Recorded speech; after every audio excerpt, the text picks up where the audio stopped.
O PSOE de Rianxo denuncia a situación irregular das contas do Concello. Os socialistas reclaman transparencia e diálogo para que se retome o rumbo e se podan pagar as facturas pendentes por parte do goberno local. O voceiro do PSOE de Rianxo, Óscar Rial, vén de denunciar a situación económica que presenta o Concello. O socialista lamenta que o actual executivo rianxeiro opte pola opacidade e non estea a cumprir os prazos marcados para presentar as contas do 2024. Por segundo ano consecutivo estamos facendo exactamente a mesma valoración en aquel momento, en 2024, cando falábamos da conta do 23, pois, bueno, se alegaba unha serie de situacións problemáticas no departamento, que as entendemos.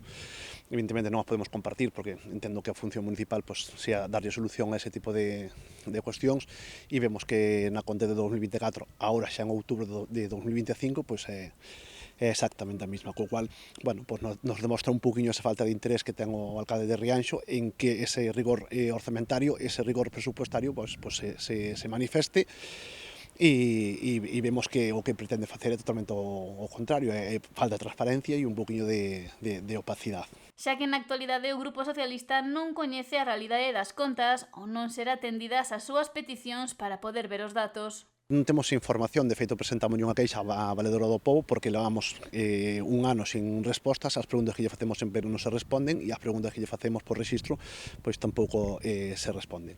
Recentemente vimos que se envía un documento sobre as liñas fundamentais do orzamento 25-26 e a verdad que nos sorprende un pouquiño a esa situación porque sin ter unha valoración real do que ocorreu no 2024, pois eu creo que calquera presuposto que se poida facer a futuro teria que ter como base ese orzamento. É dicir, Julián Bustelo creo que reclamou e exigeu no seu momento que debía haber presupostos anuais e vemos que este 2025 xa faltou a esa palabra que el prometía e ademais que criticaba de forma enervada a corporación anterior. E reclama que o goberno ten que amosar seriedade e responsabilidade, ademais de dotar de orden orzamentario o Concello, algo que lamenta a día de hoxe non hai.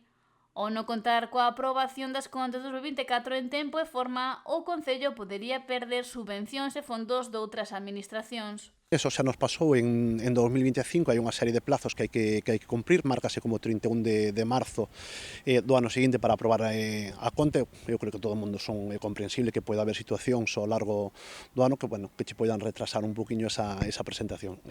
Todo o mundo o pode entender. O que non é comprensible é que se presenten en novembro e o ano pasado pois casi perdemos unha subvención porque moitas desas marcan o criterio que para poder presentarse e obter esa subvención pois tens que ter a conta aprobada. Nos chegamos sempre ao límite, buscamos esa situación límite que non lle beneficia a Rianxo nin lle beneficia aos rianxeiros en sí. Situación que, segundo sostén Rial, está tamén a provocar impagos a empresas que prestaron os seus servizos ao Concello rianxeiro. Que se está vendo nesta xestión de Julián Bustelo é que hai unha falta de rigor nos procesos administrativos que vulnera o propio traballo do persoal municipal porque emiten reparos.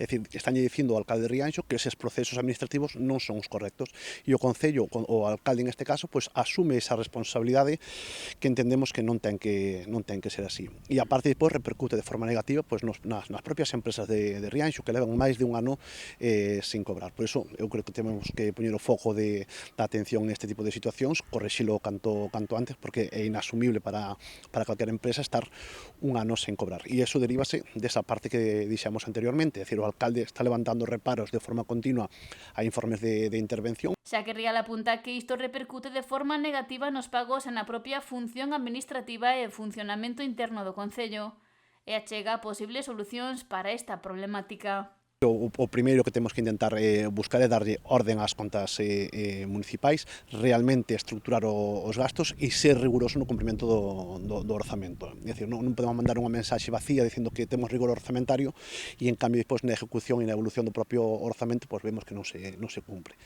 Solo un dato, cando un alcalde está facendo levantando reparos de forma continua e facendo modificacións de crédito sobre un orzamento que nos está transmitindo que é o mellor que tuvo Rianxo nos últimos anos, bueno, eu creo que xa é indicativo de que ese rigor orzamentario e esa benevolencia que el transmite sobre o orzamento pois non é tal. E ese é o camiño que temos que intentar buscar. Ter rigor orzamentario, algo que segundo Rial pasa por destinar as partidas ao que realmente está recollido.